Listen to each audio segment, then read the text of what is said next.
Yeah, thank you. Nice. Quels sont les pièges à éviter lorsque vous voulez investir à Bali? Alors vous êtes très nombreux à vous poser la question, on va y répondre dans cette vidéo. Bon, tout d'abord, comme d'habitude, je t'invite à souscrire à la chaîne YouTube, à laisser un like si tu as aimé, et c'est parti.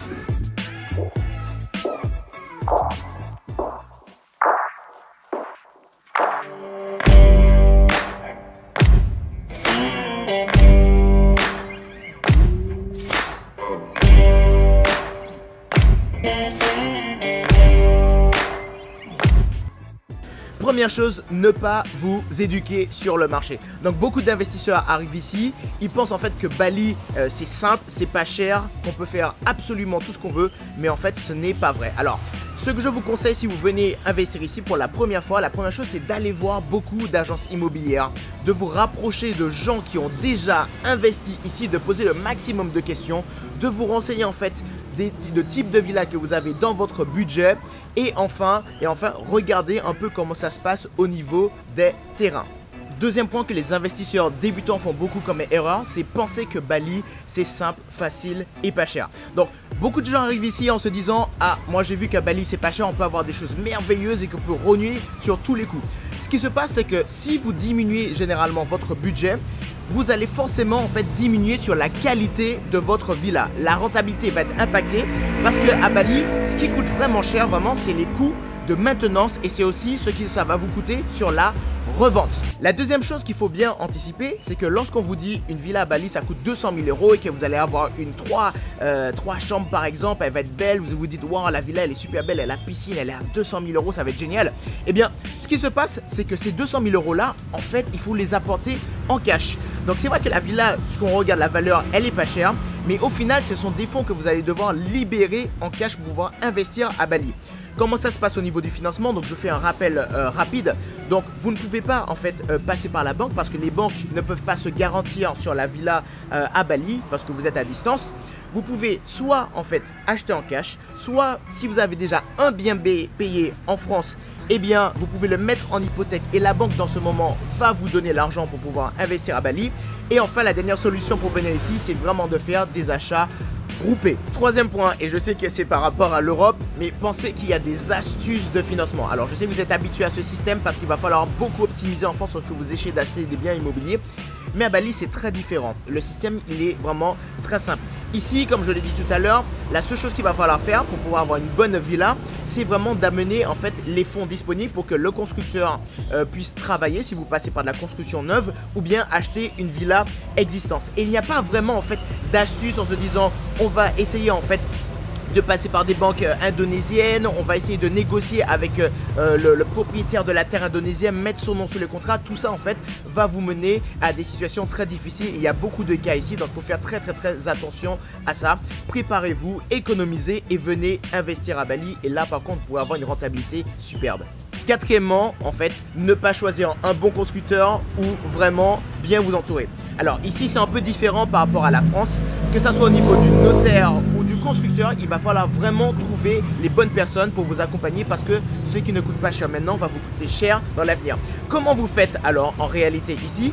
Il faut surtout vous renseigner sur l'expérience que les gens ont. Donc si vous allez voir un notaire à Bali, peut-être qu'un notaire A va vous dire quelque chose, vous allez voir un autre notaire, on va vous dire peut-être une autre chose. Et c'est pareil en fait pour les constructeurs. Donc si vous voulez bien comprendre comment ça se passe, eh bien vous vous renseignez tout simplement au niveau de l'expérience qu'ils ont, des villas qu'ils ont faites, des clients qu'ils ont déjà accompagnés et de leur réputation globale sur le marché. Et c'est comme ça en fait seulement que vous pourrez bien vous entourer. Nous, à notre niveau, on fait exactement la même chose, même les anciens, même les investisseurs. Donc faites vraiment attention à ça, ça prend du temps. Donc c'est pour ça qu'il faut vraiment passer par des gens en fait qui ont déjà de l'expérience sur place. Cinquième point, pensez que vous allez avoir une haute rentabilité facilement et de façon régulière. Donc je rappelle mon histoire, moi ça fait 10 ans que je suis en Indonésie, vraiment. Ce que je remarque en fait, c'est que tous les 2-3 ans, il y a forcément quelque chose qui se passe en Indonésie. Donc vous allez avoir un tremblement de terre, un tsunami, peut-être un problème politique dans le monde. Bon, dans ce cas-là, en permanence, donc on a le coronavirus. Eh bien, si vous voulez, votre rentabilité, elle va jamais être linéaire. Donc, tous les ans, vous allez par exemple à Bali, vous allez avoir des sortes de courbes comme ça. Donc, parfois, vous allez augmenter et vous allez avoir plus de 10%, 12, 13, 14, 15%.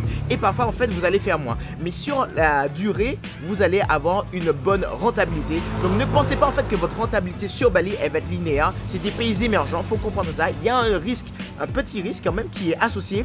Mais vraiment, c'est toujours très rentable. Mais il va falloir l'anticiper. 6e point, ne pas se renseigner sur la documentation des terrains ou villas qui vous ont été vendus. Alors, à Bali, il y a des zonings ici. Donc, on a les zones vertes, on a des zones constructibles où vous pouvez faire seulement de la location en fait annuelle. Et il y a d'autres zones où on peut faire de la location touristique, on appelle la location aussi saisonnière. Tout ça, ça demande en fait des licences spécifiques.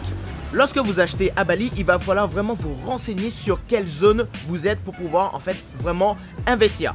Si vous achetez par exemple sur des rizières, on vous dit par exemple en face c'est une green zone, ça ne va jamais être construit. Avec l'expérience, je peux vous dire qu'en fait, les locaux, parfois, ils ne se gênent pas pour construire sur des green zones. Ils sont chez eux, ils ont le droit. Bon, ça fait partie en fait de la culture. En ce qui concerne les zones touristiques, il y a ce qu'on appelle à Bali le Pondok Wisata. Le Pondok Wisata, en fait, c'est une licence très importante qui vous permet de faire de la location saisonnière. Cette location saisonnière, en fait, elle est faite, enfin, le Pondok Wisata n'est donné qu'autour des points touristiques ou des plages. Il va falloir bien vérifier que vous ayez cette licence pour pouvoir investir et faire de la location saisonnière et profiter vraiment de la rentabilité. Ça va vous coûter un petit peu plus cher d'aller sur ce genre de terrain, mais voilà, renseignez-vous vraiment, faites checker en fait vos documents par des notaires qui ont de l'expérience, comme on l'a dit tout à l'heure, et surtout renseignez-vous auprès d'investisseurs et de constructeurs qui ont déjà investi ici et qui font ça tous les jours. Très important. Et dernier point, ça va être le plus facile pour moi, c'est vraiment de ne pas diversifier à Bali, de ne pas investir ici. Donc en fait, à Bali, il y a vraiment tout et pour tous les styles. Et c'est ça en fait qui est super intéressant pour Bali. Si vous voulez de la plongée, vous faites de la plongée. Il y a les animaux, il y a la nature, il y a la montagne, il y a les rizières, il y a la plage, il y a les beach clubs, il y a la culture. Les prix sont bas, vous avez accès au luxe, vous avez accès au sport, etc. etc. Vous avez même des DJ internationaux qui viennent souvent ici. Donc, ici, vraiment, c'est vraiment une île où vous pouvez vraiment faire de la rentabilité facilement à condition de jouer le jeu et à condition vraiment de vous éduquer et d'écouter en fait les règles que je vous ai données au départ. Venez, éduquez-vous et investissez à Bali. C'est pas très compliqué lorsque vous avez toutes les cartes en main. Comme d'habitude, si vous avez aimé la vidéo, n'hésitez pas à me laisser un like. Laissez-moi aussi vos commentaires, comme ça me permet en fait de savoir en fait quelles sont les réponses que vous voulez avoir. Je vous dis à très bientôt sur Instagram ou ailleurs. Ciao, ciao.